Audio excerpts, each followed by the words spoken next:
क्या आप भी एक बोर्ड एग्जाम के स्टूडेंट हो? क्या आपका भी बोर्ड एग्जाम काफी नजदीक आ रहा है? क्या आपको भी डर लग रहा है, ये कंफ्यूज हो, रिवीजन स्टार्ट करें कि सिलेबस पहले कंप्लीट करें, रिवीजन कैसे करना है? अगर ये सभी चीज आपके मन में चल रहे होंगे और थोड़ा बहुत घबराहट फील हो रहा होगा ना, तो यार घबराने की बिल्कुल जरूरत नहीं, क्योंकि मैं आपके लिए आज लेकर आ गया हूं एक बेहतरीन रिवीजन के लिए स्ट्रैटेजी वीडियो। जी हां दोस्तों, नमस्कार, मैं हूं राहुल जायसवाल एंड स्वागत है आप सभी का हमारे इस बेहतरीन से यूट्यूब चैनल JR ट्यूटोरियल्स में। तो यार कैसे हो? सबसे पहले तो यार कमेंट करके बता देना कि कैसे चल रही है आपकी स्टडीज। ठीक है, उम्मीद करता हूं सभी लोग अच्छे होंगे। ठीक है, देखो मुझे पता है काफी ऐसे लोग होंगे जिनके जो एकेडमिक जो सिलेबस होगा वो ऑलमोस्ट पढ़ के हो गया होगा, 80% 90% हो गया होगा, किसी किसी का तो 100% पढ़ के हो गया होगा, क्योंकि अभी जो टाइम चल रहा है वो चल रहा है लगभग जनवरी मिडल। और अगर अभी से हम लोग देखेंगे तो जनवरी का 15 दिन, फरवरी का 28-29 दिन, मतलब कुल मिला के देखा जाए तो 45 के आसपास दिन हमारे पास बचे हुए हैं। तो 40-45 दिन में ही हम लोग को जितने भी बचे कुछ चीजें हैं कंप्लीट करना है पढ़ के, और साथ में रिवीजन भी करना है कि नहीं दोस्तों? तो मैं आपसे ये जानना चाहता हूं, सबसे पहले तो आप मुझे कमेंट करके ये बताओगे कि आपका सिलेबस कितना परसेंट पढ़ के हुआ। ये मुझे आप लोग सबसे पहले कमेंट करोगे, फिर मैं ये स्टार्ट करूंगा।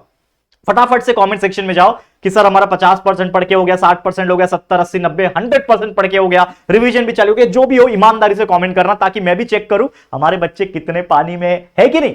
अब यहां पे सबसे इंपॉर्टेंट मुद्दे की बात कहते हैं, क्या है वो कि आप लोग के लिए आज का जो वीडियो होने वाला है ये एक ऐसा वीडियो है जिसमें मैं आपको एक प्लानिंग बताने वाला हूं और एक ऐसी चीजें साइकोलॉजिकल थिंग समझाने वाला हूं जो आपको हेल्प करेगा आपके रिवीजन को बेटर करने के लिए। अगर आपका सिलेबस मान लो 80-90% पढ़ के हो गया है तो आपको रिवीजन स्टार्ट करने की जरूरत है। और कहीं ना कहीं हमें एक चीज पता है कि रिवीजन इज वेरी इंपॉर्टेंट। अगर हम रिवीजन नहीं करेंगे तो जो भी पढ़ा हुआ चीज होता है उसमें से ऑलमोस्ट 50-60% चीजें हम भूल जाते हैं।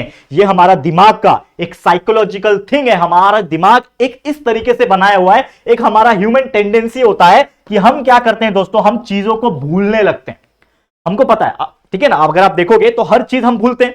हमने आज कुछ चीज पढ़ा तो हो सकता है कल वो चीज हमें इतना अच्छी तरीके से याद ना हो, लेकिन अगर जो चीज हमने पढ़ा हुआ था उसको वापस से एक बार मैं देख लूं, एक बार अपनी आंखों के सामने से उसको गुजार दूं, तो मुझे वो चीज वापस से याद आ जाएगा। और इसी चीज को हम बोलते हैं रिवीजन। तो रिवीजन का भी करने का एक तरीका होता है और बेस्ट तरीका मैं बताने वाला हूं किस तरीके से आप अपने पढ़े हुए चीजों को फिर से रिकॉल कर सकते हो और चीजों को वापस से अच्छी तरीके से समझ के और आपके बोर्ड एग्जाम को बेहतर से बेहतरीन बना सकते हो। समझना यह पड़ेगा कि रिवीजन होता क्या है, लेकिन रिवीजन क्या होता है और आपको क्या करना है उसको शुरुआत करने से पहले जो सबसे ज्यादा क्वेश्चंस मुझे हाल ही में आए वो ये थे कि उड़ान बैच कब आएगा। तो बहुत जल्दी आप देख पा रहे हो, ये लगभग मकर संक्रांत ओवर हो जाएगा, उसके लगभग 8-10 दिनों के अंदर ही अंदर हम आपके लिए लेकर आएंगे, लॉन्च करेंगे हमारा उड़ान बैच 2.0, जो कि इस चैनल JR ट्यूटोरियल्स पे free of cost live revision आपको मिलेगा। ठीक है, मजा आएगा पढ़ने में, टेंशन बिल्कुल मत लेना, बस बने रहना। बाकी 12वीं के लिए हमने JR कॉलेज चैनल पे लॉन्च कर दिया हमारा परिचय बैच 2.0 और अतुल्य बैच जो कि कॉमर्स के लिए लॉन्च किया है। तो अपने बड़े भाई बहन रिलेटिव्स दोस्त को बता देना एक बार जाके, ठीक है? साथ ही में इंस्टाग्राम एंड बाकी चीज पे आप कनेक्ट हो सकते हो। चलिए आ जाते हैं मुद्दे के ऊपर। What do you mean bye revision? Revision का मतलब क्या होता है? कोई चीज को रिकॉल करना। और ये रिकॉल करना इसलिए जरूरी होता है क्योंकि जैसे मैंने आपको अभी समझाया कि हमारे ब्रेन को भूलने की बीमारी है। अगर आप उसको बार बार याद नहीं दिलाओगे तो आप भूल जाओगे। मान लो आपके साथ कोई भी चीज हुई, जैसे एक एग्जांपल के तौर पे बताता हूं, मैं आपको एक क्वेश्चन पूछता हूं कि क्या आपको याद है कि आपने लास्ट 5 आंसर कौन से याद किए? आप क्या करो, अपने आप से पूछो। आपने यार आज अगर ये वीडियो देख रहे होंगे तो हो सकता है कल आपने कुछ पढ़ाई की होगी, तो आपने पिछले 5 कौन से ऐसे क्वेश्चन के आंसर लर्न किए उसको माइंड में रिकॉल करो। आंखें बंद कर लो और सोचो, अच्छा ये क्वेश्चन पढ़ा था क्या? अच्छा what do mean by Lamarckism? अच्छा लैमार्किज्म इज दिस। अच्छा हेरिडिटी एंड इवोल्यूशन का पढ़ा था, अच्छा ये पढ़ा था। तो आपके दिमाग में क्या आपको वो पिछले 5 क्वेश्चन के आंसर एकदम परफेक्टली याद आ रहे हैं? और अगर आप याद कर पा रहे हो, उसको वापस से रिकॉल कर पा रहे हो, तो समझ जाना कि आपका मेमोरी शार्प है। लेकिन अगर आप रिकॉल नहीं कर पा रहे हो, 50% से अगर कम है आपका रिकॉलिंग पावर, तो कहीं ना कहीं आपको ज्यादा मेहनत करने की जरूरत है। इस चीज से आपको पता चलेगा कि आपकी कितनी मेमोरी पावर है।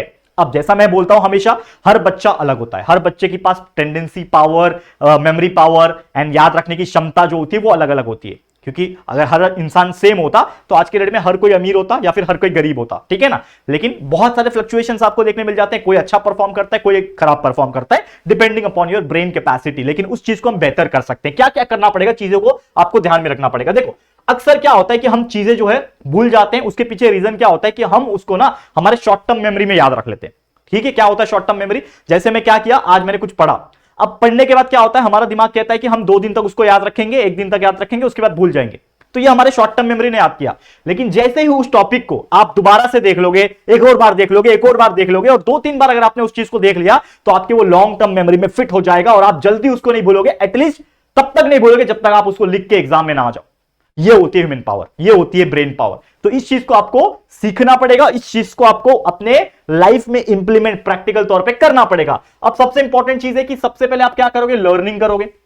अब लर्निंग के लिए आपको क्या करना पड़ेगा, जैसे मैंने फर्स्ट स्लाइड में आपको बताया कि आपको करना पड़ेगा कंप्लीट योर सिलेबस फर्स्ट। आपको सबसे पहले अपना सिलेबस पढ़ना पड़ेगा।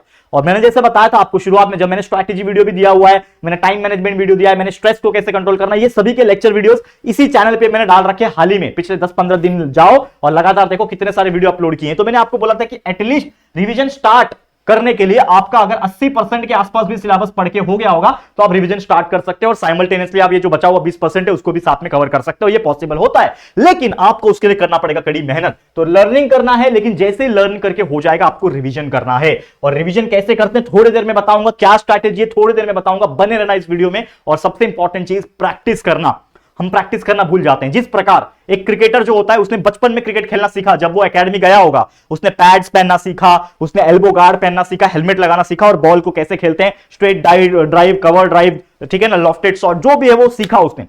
लेकिन जो भी क्रिकेटर्स अगर आप देखोगे, प्रोफेशनल क्रिकेटर्स की अगर मैं बात करूं, इंडियन क्रिकेटर्स की बात करूं, हर दिन जिस दिन मैच होता है 2 दिन का गैप होता है तो वो 2 दिन लगातार वो लोग आके उस ग्राउंड में प्रैक्टिस करते हैं। Because practice makes you perfect. घिसा पीटा डायलॉग है लेकिन बहुत इंपॉर्टेंट डायलॉग है।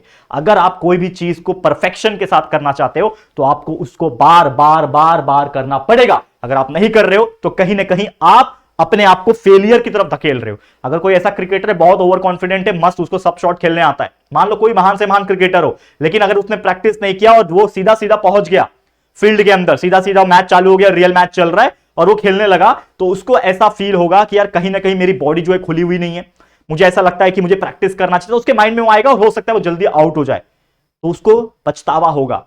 तो उसके लिए क्या करना पड़ेगा, प्रैक्टिस। अब ऐसा भी हो सकता है प्रैक्टिस करने के बाद भी वो जल्दी आउट हो जाए, वो depending upon the luck factor also and बाकी द थिंग इज आल्सो, वो चीज की बात नहीं कर रहा हूं, लेकिन ये आपके हाथ में कि आप उसको ज्यादा से ज्यादा प्रैक्टिस करो। अब आपको टाइम जो है वो निकालना पड़ेगा। बहुत सारे का बच्चों का ये कंप्लेन होता है कि सर हमारा सिलेबस ही पढ़ के नहीं हो पा रहा, इधर हम मार्च आ जाएगा, मार्च के पहले तक हमारा सिलेबस ही पढ़ के नहीं होगा, रिवीजन कहां से करूं। देखो मैं एक ही चीज बोलना चाहूंगा, अगर मान लो कि आप सिर्फ हर दिन आप याद कर रहे हो, मार्च 4 तारीख को इंग्लिश मीडियम का पेपर स्टार्ट हो रहा है 10वीं का, अगर मैं बात करूं, उसके पहले तक सिर्फ आपने पढ़ाई किया है और रिवीजन 0 है आपका, तो मैं आपको बोल सकता हूं कि आपका एग्जाम उतना अच्छा नहीं जाएगा। क्यों नहीं अच्छा जाएगा, क्योंकि आपने जितनी भी चीजें पढ़ी है ना तो वो एग्जाम में याद ही नहीं आएगी। आप साइंस के पेपर में बैठे हो, आप रिकॉल कर रहे हो, यार मेरे को याद ही नहीं आ रहा। क्यों याद नहीं आ रहा, क्योंकि आपका जो भी याद किया हुआ चीज है वो सब आपके शॉर्ट टर्म मेमोरी में स्टोर है, और शॉर्ट टर्म मेमोरी में स्टोर होता है वो चीजें अक्सर याद नहीं आती, ऊपर ऊपर से याद आएगा। होता है ना, अरे भाई मुझे स्टार्टिंग का ना एक लाइन बता दे, पीछे वाले को पूछता है, वो आगे वाले को पूछता है भाई तू मुझे एक लाइन बता दे, बाकी का मैं लिख दूंगा। भाई वो क्या बताएगा, उसको खुद को याद नहीं है, दूसरे के भरोसे तो रहना ही नहीं है। पहली बात एग्जाम में अपने आप से पूछो ना किस तरीके से आपने रिवाइज किया है और किया भी है कि नहीं। इसीलिए मैं बोलता हूं रिवाइज करना इंपॉर्टेंट है। तो करना यह होगा कि आपको अपने लिए टाइम निकालना पड़ेगा। अगर आप टाइम नहीं निकाल रहे हो रिवीजन करने के लिए तो कहीं ना कहीं आप अपने पैर पे कुल्हाड़ी मारने वाला काम कर रहे हो। तो उसके लिए आप एक अलग से टाइम बनाओ। और जैसा मैंने आपको स्ट्रैटेजी वीडियो 2 महीने पहले वाला दिया था, याद है, लास्ट 2 मंथ स्ट्रैटेजी, अभी 5-8 दिन पहले ही बनाया था मैंने वीडियो। अगर आपने वो देखा होगा तो मैंने लास्ट का 30 डेज तो सिर्फ रिवीजन के लिए रखा है आपके लिए, ताकि आप उसमें बेहतरीन से बेहतरीन रिवीजन कर सको। अब करना क्या होगा, हमने रिवीजन के लिए एक स्ट्रैटेजी बनाया हुआ है जिसमें आप लोग को 2 चीज बताई है मैंने। क्या 2 चीज है वो ध्यान देना इस चीज के ऊपर। एक है आपका फंडा 1 और एक है आपका फंडा 2। ये फंडा 1 फंडा 2 2 कैटेगरी क्यों बनाए, क्योंकि मैंने जैसे बोला कि 2 तरीके के इंसान हो सकते हैं। एक का इंसान का दिमाग बहुत अच्छा चलता है, एक का दिमाग कम चलता है। अब ये 2 तरीका मैं बताने वाला हूं, इसमें से आप डिसाइड करो कि आप क्या करना चाहते हो और मुझे कमेंट करके भी बता देना कि मैं ये करने वाला हूं, ये करने वाला हूं। तो पहला फंडा ये है कि आप जो भी रिवीजन करते हो, ठीक है, वो कैसे करना है वो थोड़ी देर में बताऊंगा, लेकिन आपको कैसे करना है और कितना करना है वो मैं अभी बता रहा हूं। सबसे पहले आपको डेली जो आपने स्टडी कर रहे हो, क्योंकि अभी लगभग जनवरी का मिडल चल रहा है, मतलब आपके पास लगभग जो भी 45 दिन टाइम है उसमें आप स्टडी तो करोगे, रोज पढ़ाई करोगे। अब डिपेंड करता है आप कितने घंटे पढ़ रहे हो, लेकिन फिर भी एक अंदाजे के तौर पे अगर आप स्टडी कर रहे हो 4 घंटा, आपने पूरे दिन में 4 घंटा पढ़ाई किया और 4 घंटे में जो भी सब्जेक्ट आपने पढ़ा होगा, मान लो एक ही सब्जेक्ट 4 घंटा पढ़ा होगा या फिर 2 सब्जेक्ट 4 घंटा पढ़ा होगा, अलग अलग 2-2 घंटा करके। तो जितना भी टाइम आपने अपने स्टडी को दिया है, दिन खत्म होने के पहले पहले आप उसके आधा टाइम यानी डिवाइड बाय 2, अगर आपने 4 घंटा दिया तो उसका आधा कितना होता है, 2 घंटा आपको रिवीजन करना है कि मैंने आज सुबह से लेके क्या पढ़ा। रोज करना है, एक दिन भी छूटना नहीं चाहिए। और ये टाइम कम भी नहीं होना चाहिए। अगर आप 6 घंटा पढ़ रहे हो तो 6 का आधा होता है 3, तो 3 घंटा आप रिवाइज करोगे। तो हर दिन करोगे तो जो भी आप सुबह से लेकर शाम तक पढ़ रहे हो उसका रिवीजन रात के 2 घंटे में सोने के पहले आपको कर देना है। 6 घंटा पढ़ रहे हो तो रात के 3 घंटे में कर देना है। इस तरीके से डेली आप पढ़ रहे हो, डेली आप रिवाइज कर रहे हो, ये पैटर्न तैयार होगा। ये कर सकते हो। तो अगर आपको ये अच्छा लगे तो ये करो, डेली करना है। दूसरा तरीका ये है, कुछ बच्चे ऐसे होंगे जिनको डेली रिवीजन करना पसंद नहीं होगा, तो वो क्या कर सकता है, वो वीकली रिवीजन कर सकता है। वीकली ट्वाइस, मतलब 3 दिन में एक बार रिवीजन। तो वो कैसे करना है, मान लो आप स्टडी तो डेली करोगे, स्टडी तो आपको करना ही पड़ेगा ना। रिवीजन तो चलो सब्जेक्टिव है कि आप 1 दिन में कर रहे हो, 2 दिन में कर रहे हो, 4 दिन में कर रहे हो। तो आप 1 दिन में हर दिन कर रहे हो तो आपको ये स्ट्रेटेजी फॉलो करना है। अगर आप चाहते हो कि मैं हफ्ते में सिर्फ 2 बार रिवीजन करूं तो उसके लिए क्या करना पड़ेगा, मान लो आप 4 घंटा डेली पढ़ाई कर रहे हो, 4 घंटा आपका डेली पढ़ाई हो रहा है, डेली डेली एकदम मेहनत कर रहे हो, ठीक है, बहुत अच्छी बात है। लेकिन जितना आप पढ़ाई कर रहे हो, जितना आप पढ़ाई कर रहे हो उससे ज्यादा ही आप रिवीजन करोगे। जैसे यहां पे मैंने क्या बोला कि 4 घंटा आपने पढ़ाई किया तो 2 घंटा रिवीजन 1 दिन को दिया। वैसे यहां पे कितने दिन के बाद रिवीजन करोगे, 3 दिन के हिसाब से। तो 3 दिन के हिसाब से 2 घंटा 2 घंटा 2 घंटा, 6 घंटा कम से कम आपको रिवीजन करना पड़ेगा हर तीसरे दिन। मतलब आज मैंने पढ़ाई किया, सिर्फ पूरा 4 घंटा पढ़ाई किया, कल भी पूरा 4 घंटा पढ़ाई किया, परसों भी 4 घंटा पढ़ाई किया, तो 4 + 4 + 4 आपने कितना किया, 12 घंटा आपने स्टडी किया। कितने दिन की बात हो रही है, 3 दिन की बात कर रही है। 3 दिन में आपने 12 घंटा स्टडी कर लिया, ठीक है। अब 3 दिन खत्म हो गया, जो चौथा दिन रहेगा वो मिडल दिन रहेगा आपका। चौथा दिन आपका मिडल वाला दिन रहेगा और इस चौथे दिन में आप करोगे रिवीजन। जितना भी आपने इसके पहले वो 3 दिन में पढ़ाई किया है ना, ये 12 घंटे में, पिछले 3 दिन में जो भी आपने पढ़ाई किया है उस पूरा दिन, चौथे दिन स्टडी नहीं करना है, पूरा पूरा रिवीजन ही करना है। पूरा 6 घंटा 7 घंटा जितना भी लग रहे होंगे आपको रिवाइज करना है कि मैंने पिछले 3 दिन में क्या किया। तो ये आप डिसाइड करोगे कि आप ये स्ट्रैटेजी फॉलो करने में इंटरेस्टेड हो या फिर ये स्ट्रैटेजी फॉलो करने में इंटरेस्टेड हो। Let me know in the comment section, comment करके बताओ, फटाफट से बता दो, ठीक है। तो दोनों ही बेस्ट तरीका है, मैं ऐसा नहीं बोल रहा ये कम ये ज्यादा, दोनों ही बेस्ट है, लेकिन ये आपके ऊपर डिपेंड करता है। मैं आपसे पूछूंगा कि आप क्या करना चाहते हो। अब सवाल ये है, करना कैसे, हाउ टू डू रिवीजन। सबसे इंपॉर्टेंट चीज रिवीजन करने के पहले आपको स्टडी बेहतरीन करना पड़ेगा। मुझे पता है ये वीडियो रिवीजन स्ट्रैटेजी के ऊपर है, लेकिन रिवीजन क्या होता है, it is a just 10% of the actual study. तो जो आप एक्चुअल स्टडी कर रहे हो, जो आप स्टडी कर रहे हो, इसमें बहुत सारी इंपॉर्टेंट चीज का ध्यान रखना है। सबसे इंपॉर्टेंट चीज, जब आप नोट्स से पढ़ाई कर रहे हो, नोट्स कुछ भी हो सकता है, आपका डाइजेस्ट हो सकता है, आपके 21 सॉल्यूशंस हो सकते हैं, आपका दिया हुआ नोट्स हो सकता है, कहीं से भी किधर से भी नोट्स जो आप जिससे याद करते हो चीजें, उसको इस तरीके से याद करना है कि जो भी आपको इंपॉर्टेंट पॉइंट्स दिख रहा है, ठीक है, उसको आपको अंडरलाइन करते जाना है। कोई उसमें हार्ड वर्ड्स दिख रहा है, उसका मीनिंग लिखते जाना है, ठीक है। कोई ऐसा चीज आपको लग रहा है कि ये वेरी इंपॉर्टेंट है तो उसको IMP का मार्क करके जाना है। कोई एक ऐसा चीज जो आपको बता रहा है कि ये क्वेश्चंस बार बार रिपीट हुए हैं तो उसको रिपीटेड का टैग देते जाना है। और कोई भी परेशानी, जो भी कठिनाई है, जब आप पढ़ाई कर रहे हो, तो मुझे पता है ये चीज पहले ही आपको पता होना चाहिए, तो ऑलरेडी मैंने कई बार बताया हुआ है, लेकिन फिर भी जितना भी समय बचा है, क्रूशियल समय है, इसमें भी ये चीज करोगे तो डेफिनेटली यूज होगा। अब क्या करोगे, जब आपने स्टडी बेहतरीन तरीके से किया तो आपका होगा क्या, जब आप स्टडी कर रहे थे तो ये सब चीज आपने जब अंडरलाइन कर रखा था, तो होगा क्या, जब आप रिकॉल करोगे, जो हमारा अगला स्टेप है रिकॉल करना, तो आप अपने आप से पूछोगे। जैसे हमेशा हम क्या करते हैं ना, हमारी एक आदत होती है, हम चीजों को जब याद करते हैं तो हम अपने आप से पूछते हैं क्या मुझे याद है क्या। हम आंखें बंद करते हैं और उसके ऊपर हाथ रखते हैं, या फिर मैं तो क्या करता था, एक ज्योमेट्री बॉक्स होता था, मैं उस आंसर के ऊपर ना ज्योमेट्री बॉक्स रख देता था। तो क्वेश्चन पढ़ता था, ज्योमेट्री बॉक्स रखा हुआ है तो मेरा आंसर कवर हो गया, और मैं बोलने की कोशिश करता था, हाँ what do you mean by Lamarckism, हाँ what do you mean by Newton first law, हाँ what do you mean by ये जो भी होगा, मतलब जो भी क्वेश्चन है, तो मन में आंसर बोलता था, क्या मैं बोल पा रहा हूं, क्या मैं बोल पा रहा हूं। दूसरा तरीका ये था, मेरा एक छोटा भाई था या फिर आपके कोई सिबलिंग्स नहीं होंगे, भाई बहन नहीं होंगे, तो आप अपने किसी दोस्त को बुक पकड़ा दो और उसको पूछो कि मेरा ओरल ले, मतलब क्वेश्चन तू पूछ, मैं आंसर बोलूंगा, और वो चेक कर कि मैं बराबर बोल रहा हूं कि नहीं। इस तरीके से आपको रिकॉल करना है। तो जब आप रिकॉल करोगे तो आपका पहला स्टेप रिवीजन का हो जा रहा है, रिवीजन का पहला स्टेप हो जा रहा है। इससे आपको एक कॉन्फिडेंस आएगा और आपको पता चलेगा कि आप अपना मिस्टेक्स किधर कर रहे हो। अगर आपको मिस्टेक्स पता चलेगा तो आप उसको दुरुस्त करोगे। मान लो आपने एक बार उसको याद किया, अब रिवाइज कर ही नहीं रहे हो, अपने मिस्टेक्स को ढूंढ नहीं रहे हो और सीधा एग्जाम में पहुंच गए, तो आपको पता चला कि भाई 2 लाइन के बाद तो तीसरा लाइन मुझे याद ही नहीं आ रहा है, चौथा पॉइंट याद ही नहीं आ रहा है, तो ये आपको पता चलेगा कि आप कहां अटक रहे हो। तो इससे आपको सीखने मिलेगा। तो ये चीज आप जरूर से करना, जितना हो सके अंडरलाइन चीजें वाली को जब वापस से रिवाइज जब करोगे, जहां पे भी अटक रहे हो, अंडरलाइन जहां पे किया है उसको ज्यादातर फोकस करो, जो इंपॉर्टेंट पॉइंट है उसको ज्यादा फोकस करो। क्योंकि रिवीजन का मतलब ये नहीं होता कि वापस से पूरा सिलेबस को पढ़ लेना, ये नहीं होता। रिवीजन का मतलब होता है जो जो इंपॉर्टेंट चीज आपको लग रही है उसको एक बार नजर घुमाना, ताकि वो आपके शॉर्ट टर्म से लॉन्ग टर्म मेमोरी में ट्रांसफर हो सके, and that is our main motto. ये चीज जो इंसान कर लेगा उसको ये पूरा पूरा सिलेबस रिकॉल हो जाएगा, क्योंकि आपने पढ़ाई तो किया ही है। जैसे मैंने बोला 90% is the actual study and 10% is the revision. लेकिन ये 90% अगर आपने कुछ नहीं पढ़ा तो रिवीजन कितना भी अच्छा कर लो आपका रिवीजन फेल है। लेकिन ये 90% पढ़ने के बावजूद अगर आपने रिवीजन भी नहीं किया ना तो ये 90% भी फेल है। तो इसीलिए दोनों का बैलेंस होना जरूरी है और इसीलिए मैं आपको ये चीज समझा रहा हूं।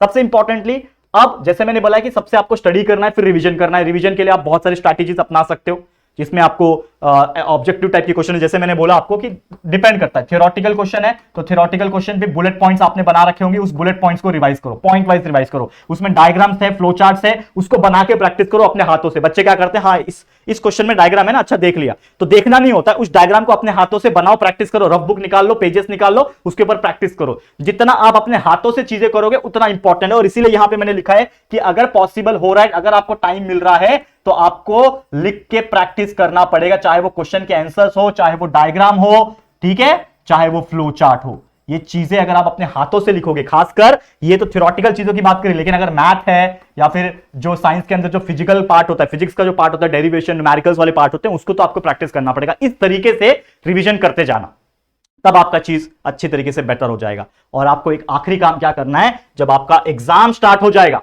जब आपका एग्जाम स्टार्ट हो जाएगा तो आपको करना है लास्ट मोमेंट रिवीजन। और ये एलएमआर क्या है, जैसा कि आप एक चीज जानते हो कि हम आपके लिए तो ला ही रहे हैं उड़ान बैच, ठीक है, हम आपके लिए उड़ान बैच ला रहे हैं। पिछले साल वाले बच्चों को पढ़ाया उड़ान बैच, वो लोग ने तो एकदम फाड़ के रख दिया। लाइव रिवीजन कराएंगे तो आप हमारे साथ लाइव रिवीजन कर सकते हो एलएमआर के थ्रू। लेकिन ये हम स्टार्ट करेंगे लगभग जनवरी के एंडिंग के आसपास और पूरा फरवरी चलाएंगे। लेकिन उसके पहले आपका कम से कम एक बार पढ़ के हो जाना चाहिए और मोस्ट प्रोबेबली एक बार रिवीजन करके हो जाना चाहिए। तो रिवीजन करते रहो, लास्ट मोमेंट रिवीजन हम आपको करा देंगे। और ये इतना अच्छा चीज है, अगर आप मान लो ज्यादा टाइम वेस्ट नहीं करना चाहते, जो कि मेरा हमेशा रिकमेंडेशन ये रहेगा कि आप ज्यादा ऑनलाइन टाइम मत स्पेंड करो, आप खुद से लर्निंग पे ज्यादा टाइम स्पेंड करो। ये खुद बोल रहा हूं आपको, क्यों, क्योंकि खुद से पढ़ा हुआ चीज ज्यादा याद रहता है।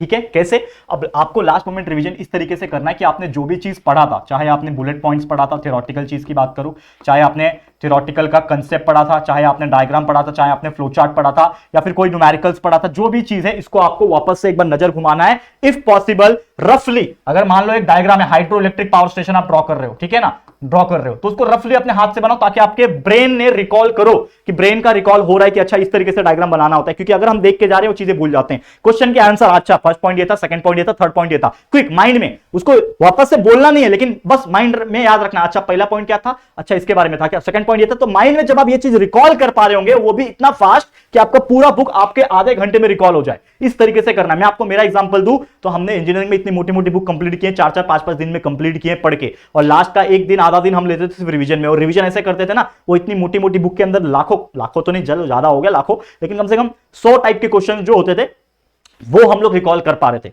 हम दिमाग में रिकॉल कर पा रहे थे with in half an hour. क्यों, क्योंकि वो दिमाग में हमारे चल रहा होता था, अच्छा इसके बाद ये, अच्छा इसके बाद ये। तो जब आप पूरा अच्छी तरीके से रिकॉल कर पाओगे तो समझ जाना आपका रिवीजन हो चुका है और बेस्ट से बेस्ट आपका रिजल्ट आपको मिलेगा।